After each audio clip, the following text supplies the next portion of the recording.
Welcome to a Learning Series webinar from 190 West on marketing to HR buyers. Just a little bit of housekeeping to get started. All lines are muted. And so if you have any questions, one sec, let's just get the left and right. Just clicking here, sorry guys. All lines are muted, so if you have any questions, I think you guys have probably been through this before, right, and go to webinar, there's a little question box. You can just ask your question. We will take questions at the end of the webinar. Now, we, like you, hate boring webinars, long-winded, hour-long webinars where people drone on forever and read scripted stuff. We don't want to do that to you. We're going to keep it short and sweet, 30 minutes. At the end of 30 minutes, we'll move to Q&A. For those of you who want to stay on, please do. For those of you that need to drop off, that's fine. And we will also record this, and we'll email a link to you in case you want to send it to any colleagues who might not have been able to be here, or you just really liked it and you want to binge watch over the weekend. That is okay with us as well. So just to let you know, I'm Mike DiPietro, and I'm the moderator today. I've been in your shoes. I have been marketing to HR personas for about 25 years. I was a long-time vice president in marketing at Kronos, and more recently a 7-year stint as CMO of Healthcare Source, which is a leading talent management vendor for healthcare. So I've done what a lot of you guys have done. I was also a client of 190 West and recently joined them as a formal advisor and consultant. So I'll help to moderate today.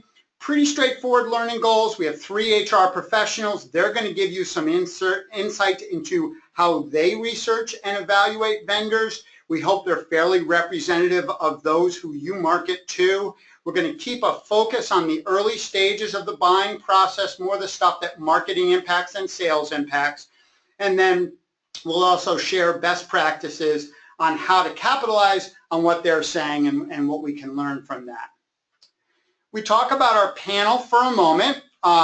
So let me introduce the panel briefly. First of all, we have Michelle Strasburger. Michelle is Director of HR at Emerson Ecologics. That's in New Hampshire.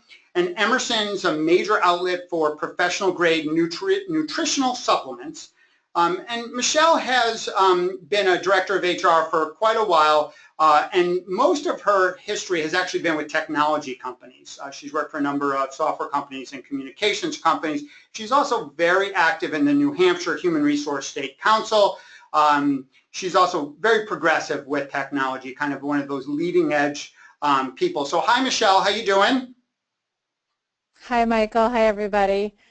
Thank you for the introduction. No problem. And one thing I did want to do is we don't just want to talk about, we do market to personas in marketing, and that means more than just what you've done, but who you are. So I want to get each of the panelists to share one kind of interesting thing. And Michelle, I have always been jealous of the way that you enjoy your weekends in the summer. Can you share how you spend most of your weekends in the summer?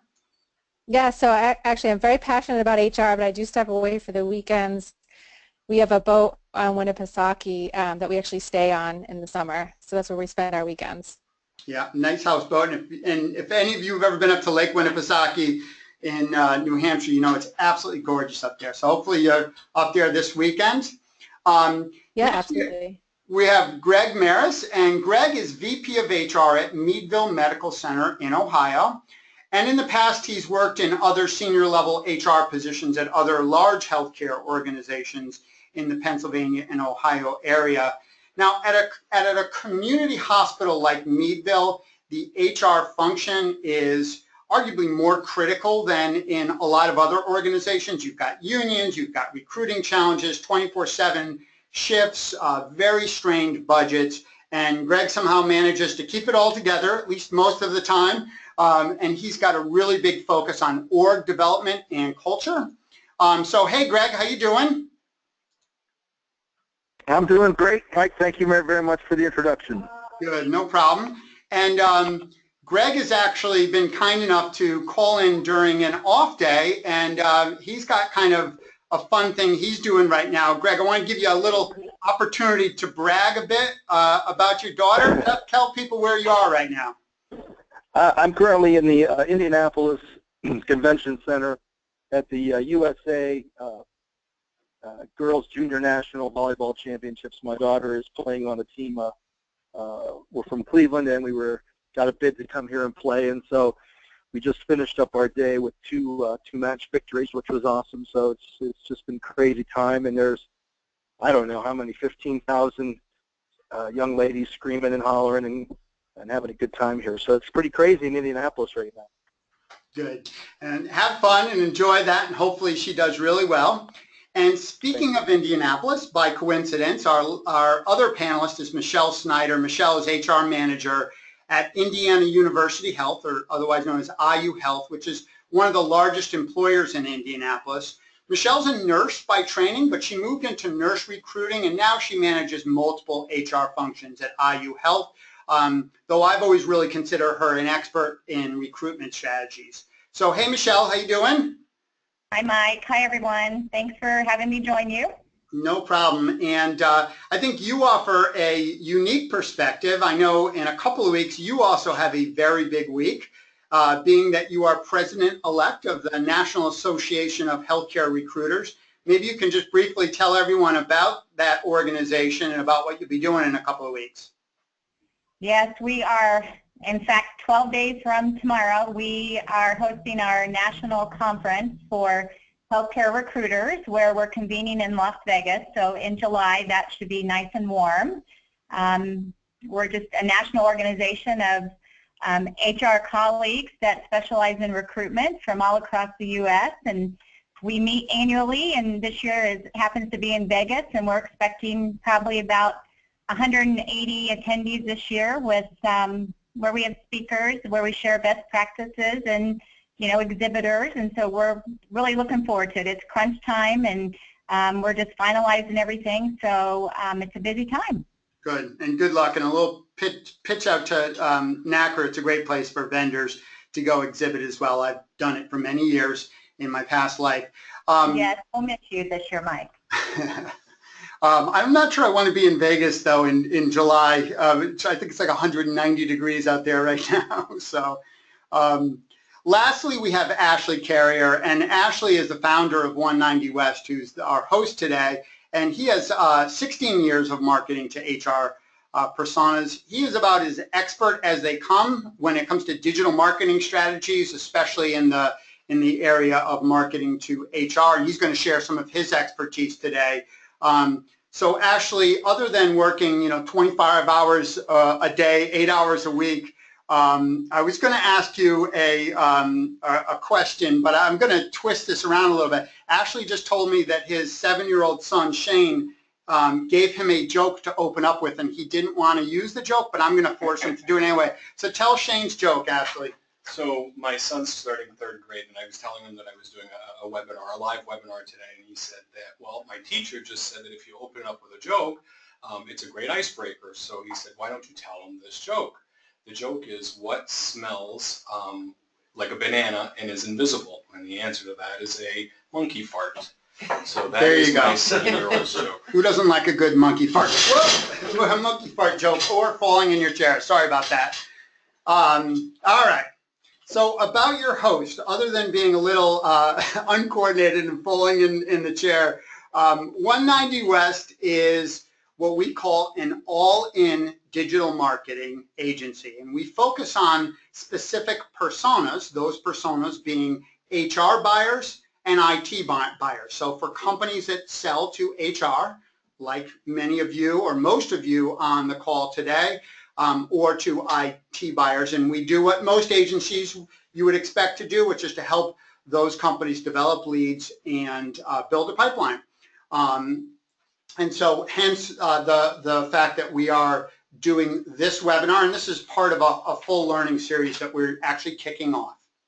So let me just start by stating some of the obvious. All of you market to HR, and most of you know this stuff. It is really hard to market to HR right now. I've been doing this for a long time. I remember when going to SHRM or HR Tech, there was a decent size community of vendors, but you know, it was mostly competing against PeopleSoft and ADP and Ceridian and Paychex and Kronos and some of the big guys. But now it's insane, the number of vendors, especially after the consolidation a few years ago. You go to HR Tech today, you have rows and rows and rows of vendors that many of you have probably never heard of. There's new categories popping up. It's very confusing on the HR buyer side. They go to websites, they don't quite understand all the buzzwords, they don't understand what people do. They see most of the vendors trying to differentiate with things like we're in the cloud or we're an integrated suite, which everyone pretty much says or is now. So it's really hard and you need to stand out. So let's get the perspective of the buyers and understand what they do, and then Ashley will provide some commentary as well. So I want to go to our first question. And Michelle Strasburger, if it's okay, we'll start with you. So let's say in your organization you decide it's time now to automate a particular function, to buy some technology or services that helps you improve a particular area of HR.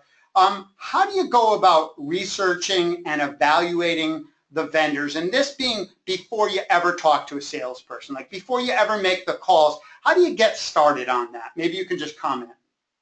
Sure, absolutely. And actually, we just went through this recently looking for a performance management system.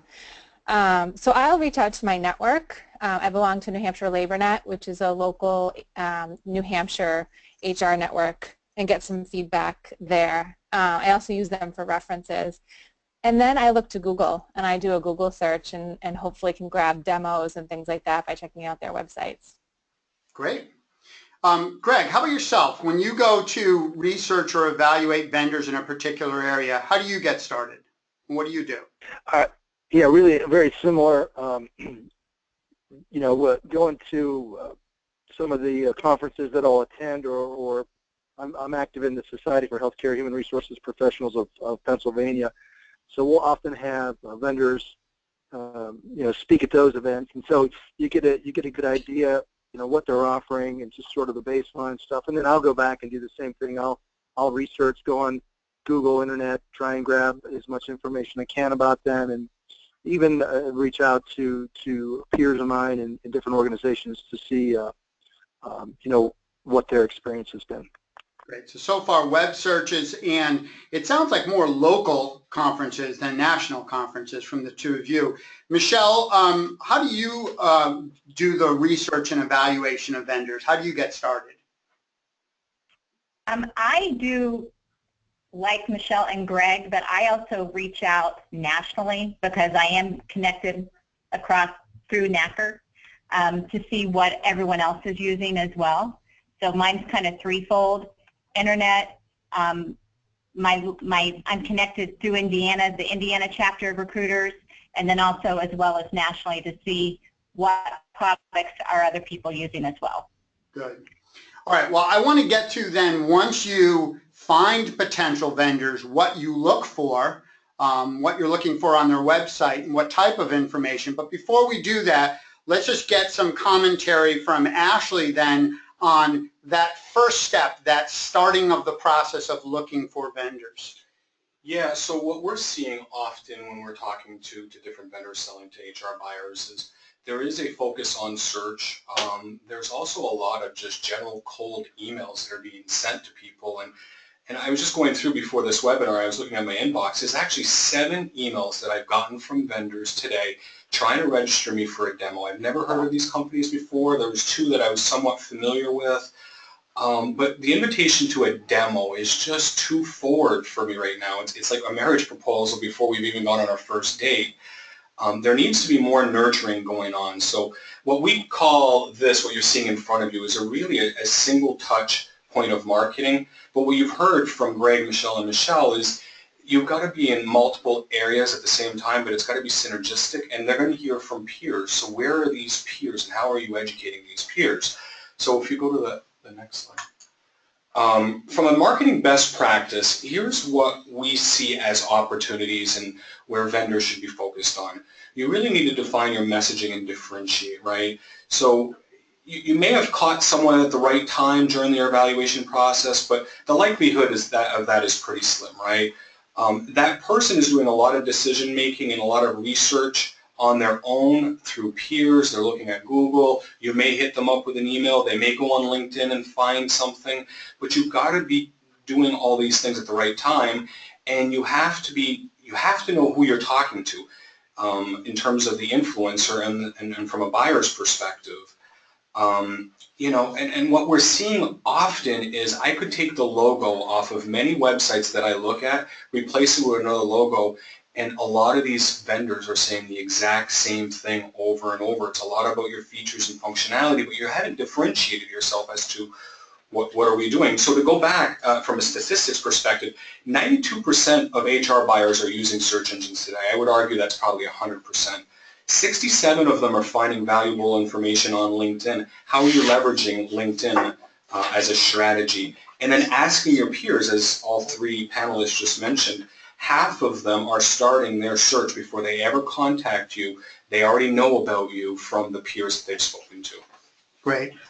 Well, let's then talk about that. So let's say then that panelists, that you've now gone out, you've talked to your network, maybe you've done some Google searching, and you've identified some vendors. I assume the next thing you do is you go to their website. I mean, that's almost always what people are going to do. When you go to a website, what do you look for? How are you trying to evaluate? Because you could probably pick 50 vendors in any one category. What do you look for, and what is important on a website that helps you start to narrow it down to who then you actually want to talk to a sales rep with? And why don't we start with Michelle with 1L from the great state of Indiana.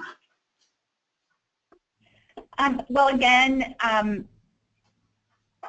we're relying on the referrals from our, from our colleagues.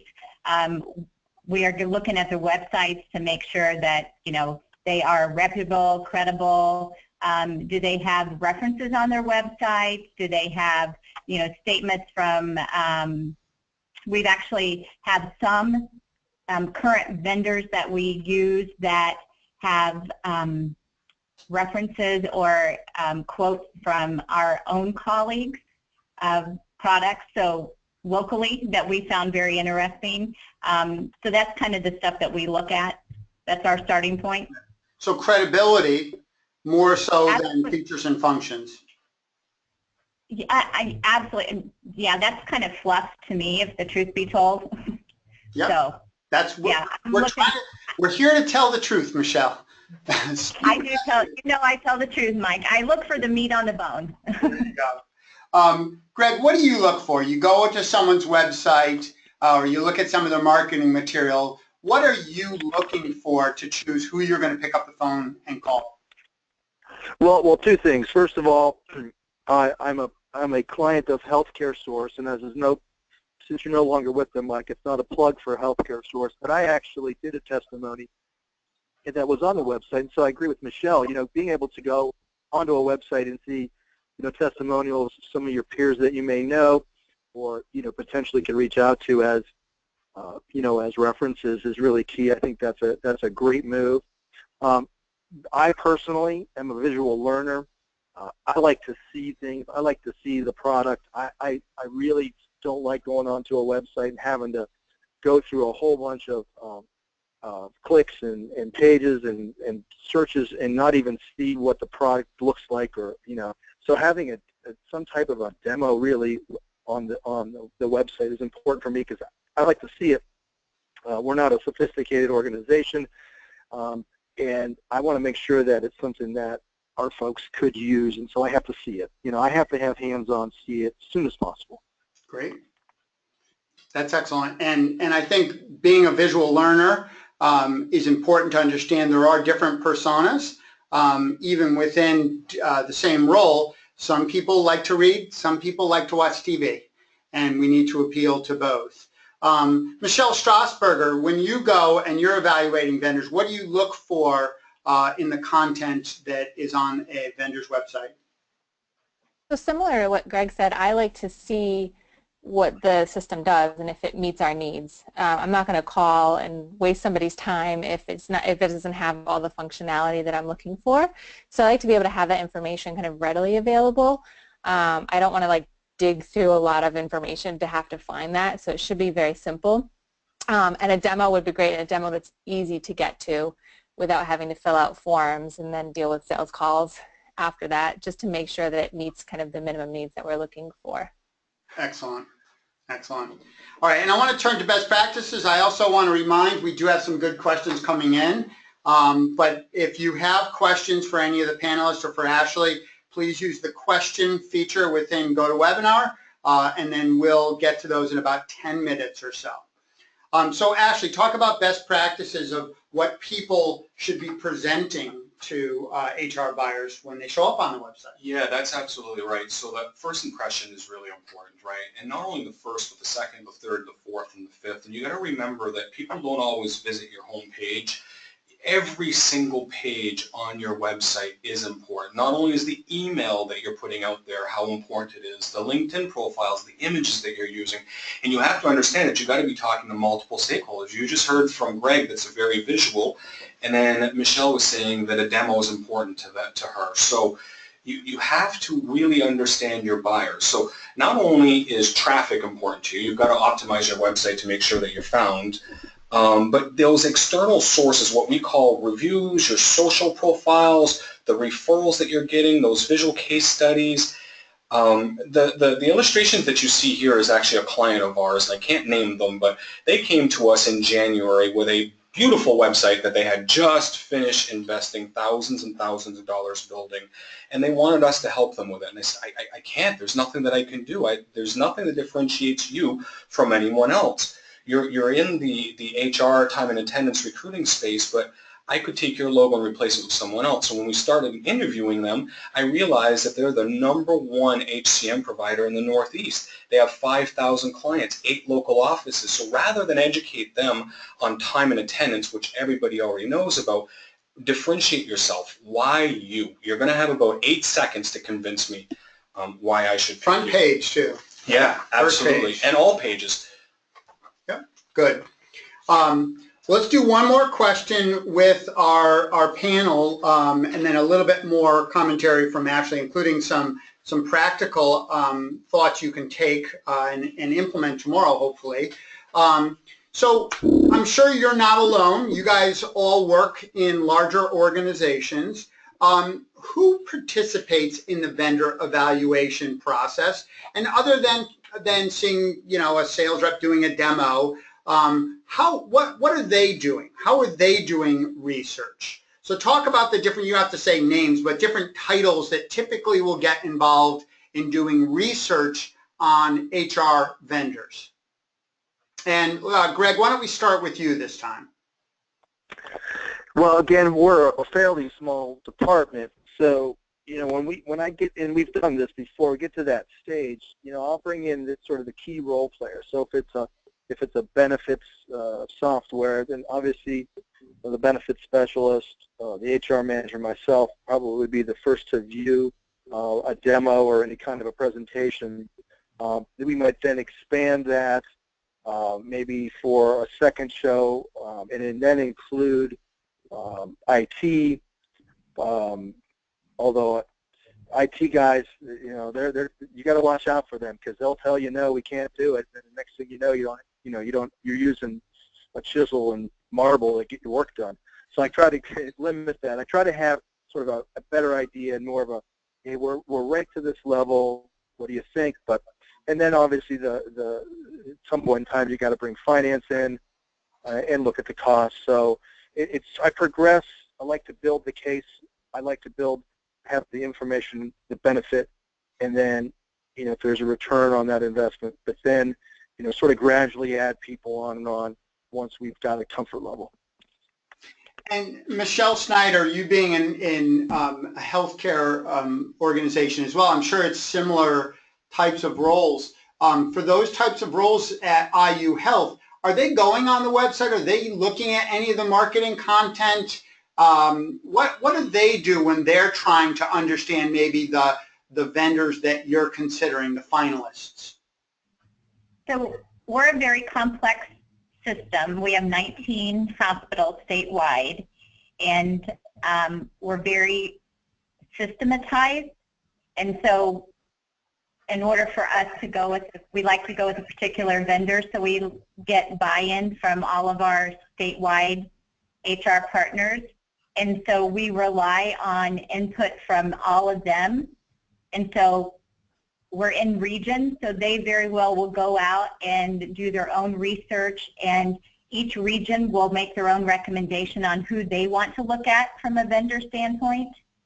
And then we come together as a team and look. We may then demo different vendors, and that's how we would start our process. Great. So the website of the vendors then really need to appeal to a fairly wide variety of roles and people within an organization, and they're going to be influenced in who they bring in just based on that information. Yes, because we have 5 or 6 different regions, and one region may pick a vendor based on what might appeal to them, and another region might pick something based on something completely different. Great. And Michelle Strasburger, Emerson's a bit of a smaller organization, though not super small. So talk about, in an organization like yours, what many of us in the vendor community would call an SMB customer. Who participates in the vendor evaluation process, and how do they tend to consume vendor marketing and website information and marketing content? Sure. So it really depends on the software and the scope of that software. So if it's just HR specific, it's typically just my HR generalist and myself. We have a pretty lean team. And then, I would have to make sure that it's in my budget and get the final stamp of approval from our CEO. If it's something more cross-functional, I would probably pull together a cross-functional team, which might be other managers, directors, executives to participate. Maybe not watch a demo, but really understand what's the return on investment. I usually ask vendors for that at some point. Show me the documentation that you have that has the ROI, so I could share that with my team. And we also have a project management team that will work on cross-functional system implementations and projects, so they might be involved if it's a larger, like an HRIS system. Great. Excellent. Well, let's do this, Ashley, because we're getting close to our promised half-an-hour cutoff time. Why don't you comment a little bit on the different personas and the different people involved in the decision process? Yeah, ironically, we're going to spend a very little amount of time, but this is truly where we spend a lot of time from an agency perspective. It's important to acknowledge that there is multiple influencers. There are champions, there are influencers, there are gatekeepers.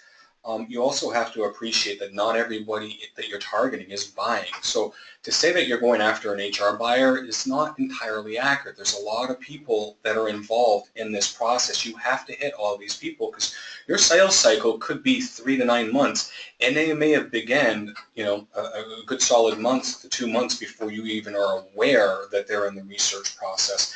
Here's the other thing too, right? Be good at what you're doing and what you do. If you're not a full suite, then be best of breed and explain to me how you fit into that HCM ecosystem. If you're full suite, articulate that. But if you go after a specific vertical or industry, tell me that as well. There are some companies that do it really well. They're experts in healthcare. And the first thing that you see is with more than 3,000 healthcare customers, we are the leading. Or we're the #1 solution for X. Or payroll for small businesses, right? This is Paychex. Join 590,000 businesses. It's crystal clear what they do. I feel warm. I see trust marks, and I can give confidence to this vendor. But if I go to your website and I'm not quite sure exactly what it is you're providing, is it a software, is it a service, you're losing out on a lot of opportunities, especially if you're not targeting multiple buyers, multiple stakeholders. Great. And Ashley, why don't we just, before we go to Q&A, maybe give some tips, some actions that people could implement starting tomorrow if they wanted to. Yeah, absolutely. So the biggest takeaways that I would have is, issue-based content. So HR personas tend to do a lot of research. We just heard from that. Make sure that you have the information there that is very targeted for those multiple buyers. don't be afraid to be edgy and cool. There's a lot of cool vendors out there that are extremely edgy, and they can back it up. If you want to play in that space, you've got to be edgy and cool too. Nobody wants to buy the 1980s model anymore. Focus on clarity. Be short, be sweet, be very specific. Tell them exactly what you do. Don't beat around the bush. We don't have the time for that. Emphasize on relationship, right? HR personas by nature. You heard that people are talking to their peers. There's a community around HR buyers. And the reality is you're going to be, the people that are coming to do the research are probably going to be mid-level director people. They're not going to be the vice president of HR that's going to spend an hour collecting and downloading information from your website. It's going to be somebody else that's spending the time. Are you talking to them? Are you resonating to them? Conversational. Don't use a lot of buzzwords. A lot of people don't know what your product acronyms are. Just be very clear as to what it is. Ego. They want a table at the seat, a seat at the table. Make them feel like you're giving them something of value, whether it's through an asset, whether it's through copy, something that they can go back and feel comfortable in positioning you as a top 3 vendor that they want to continue pursuing. Differentiate your messaging. This is where you need to be crystal clear. Don't be just another HCM vendor. Laser in, be focused. From an HR perspective, people are going to look at you from a compliance-driven need, from a fundamentals, they just need to automate something, from a strategic perspective, or from a business integrated. And the people that are business integrated, they're working at the C level, they're spending twice as much per employee than the people that are compliance-driven. So that's really, really important for you to know and understand and how to target your messaging. So, and the last takeaway, and we've said this throughout, is multiple influencers. You've got to be ready for that. Yeah, good. So those are some good practical tips. And we also have, as you would expect, as we would coach any of you if we were your agency to do, is have a good asset on your webinars. Allow your potential prospects to download that. So we practice what we preach here. And if you go to 190west.com resources, you'll find a selling to HR checklist, and it's got a lot of the things that we just talked to here. It helps you kind of grade your content and your website for selling to HR. I want to move to questions. I just want to see before I do that, Michelle, or Greg, any comments on what Ashley said, some of the thoughts that he provided? Do you want to echo any of those statements or add to it at all? Yeah, I think I like the suggestion on keeping it fun and innovative, because I think as we start to, from an HR standpoint, think about what systems we're going to put in place and how that impacts the millennial generation, having a vendor, I think, that's aligned with that is important. Excellent. And Greg or Michelle Snyder?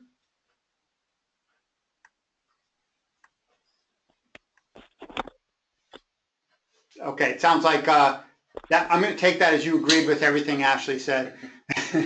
Yes, take that as an agreement. Yes. All right. I forget I'm on mute. I'm sorry. Michelle, did you have something to say? Michelle Snyder? No, I'm fine. Thank you, Mike. Back on mute. All right. So you guys are a great audience because we don't have to use any of the seeded questions that we came up with before the webinar in case there weren't any, which is always good. We could actually use real questions here. You guys had some good ones. I'm going to jump right to one that I think is great, and it ties something Ashley just said. So for the panel, what's your least favorite or most hated HR buzzword that you want marketers to stop using? Who wants to jump in? What buzzword drives you crazy when you hear it from vendors?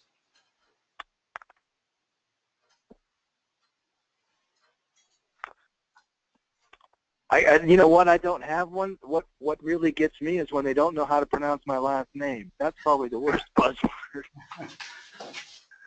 Well, that's actually important, knowing who you're talking to. Well, and then they'll say that they know me, they met me, and they can't pronounce my name, and that's just very frustrating. Right, and everyone knows it's Greg Moras, right? Yeah, right. Yeah.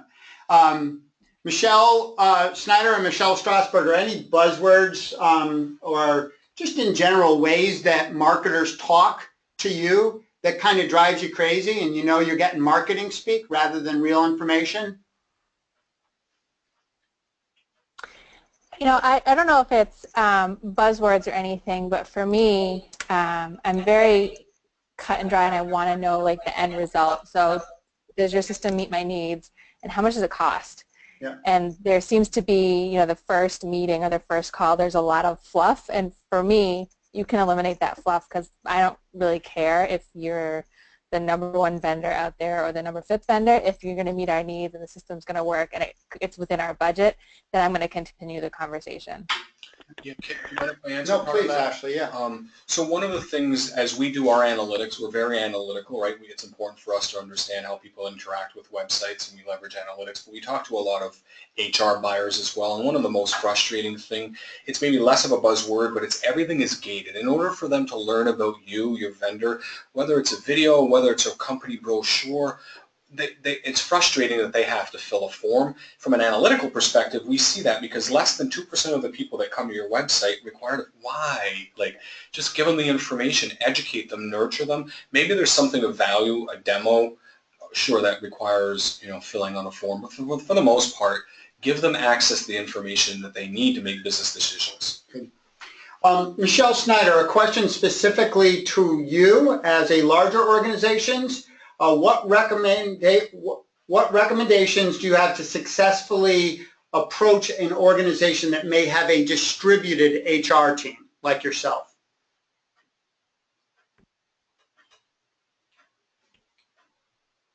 I think you're on mute, Michelle. No, I'm here. So I think you have to determine, like for us, again, I said earlier, you know, we're systematized, and so I think you have to learn, you know, where is that central hub located, and you know, and like for us, it's in Indianapolis. That's where the mothership is, and I think so many vendors fail to know their customers. That's a big trip up. And I have seen that happen a lot where they'll contact HRs at the other hospitals, and they should be knowing that, you know, we are the central hub, and if you want to get into HR, you've got to come through, you know, like the HR here in Indianapolis. So I think you've got to do your research and figure out, like, who is the owner, who is the process owner to make things happen. That would be my recommendation, is do some homework. Great. Thanks, Michelle. Another great question. So we asked what you didn't like. This is a question of what do you like. So what's an example of a successful marketing approach that worked on you? And maybe to make this more concrete, can any of you think of you know, a recent ad you clicked on or an email from a vendor that you opened because it looked interesting, and do you remember what it said?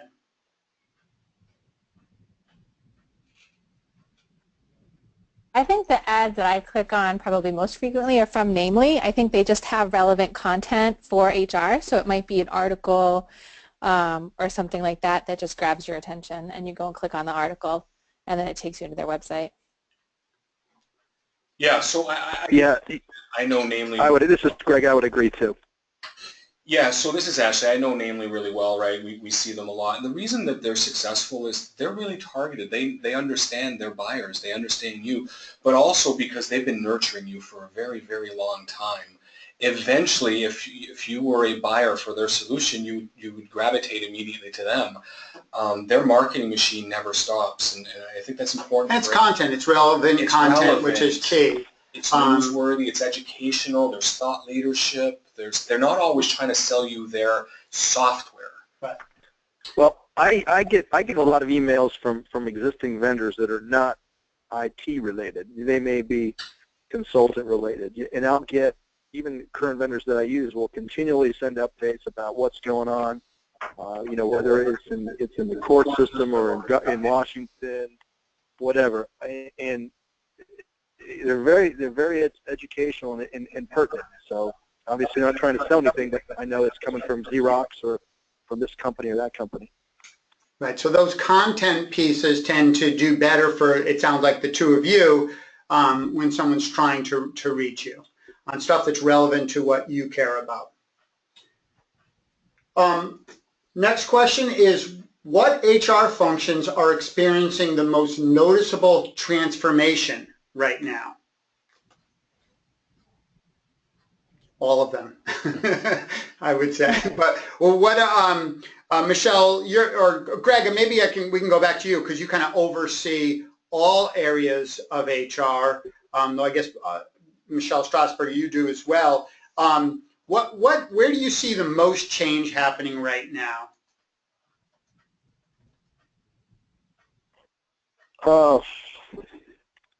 You know, it really depends on what's going on outside of, you know, in the environment. Like, for instance, you know, the Affordable Care Act was big, benefits, health care, getting all that, the ACA stuff in order and what you needed to do to get that. You know, this latest decision from on the wage and hour, increasing the salary amount, that's going to be huge for us. So we've got to go back and now work on compensation issues. So it's compensation this fall. You know, a couple of years ago it was healthcare benefits. It just changes rapidly. Yep. Michelle Snyder or Michelle Strasburger, any commentary on that, where you're seeing a lot of transformation in terms of a function within HR?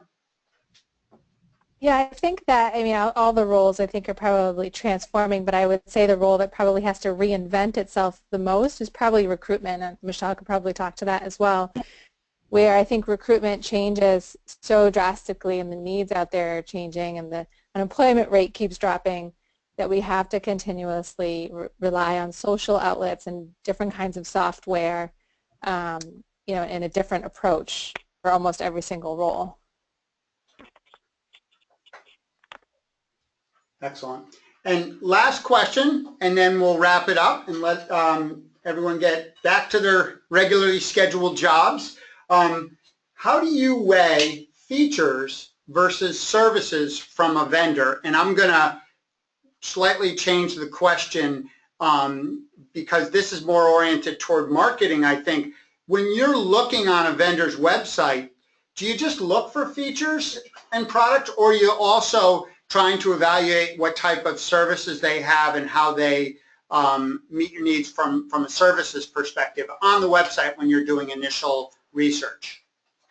Michelle Snyder, any comments on that? I'm more geared probably towards the features than anything.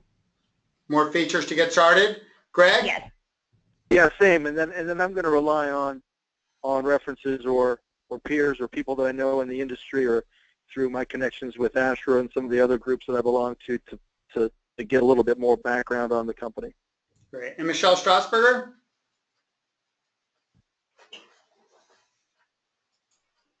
Michelle, I think you might be on mute. Oh, okay. Mike, before you just close this out, I'd Sure. like to answer that because Please. From an analytical perspective, we see a lot of different things.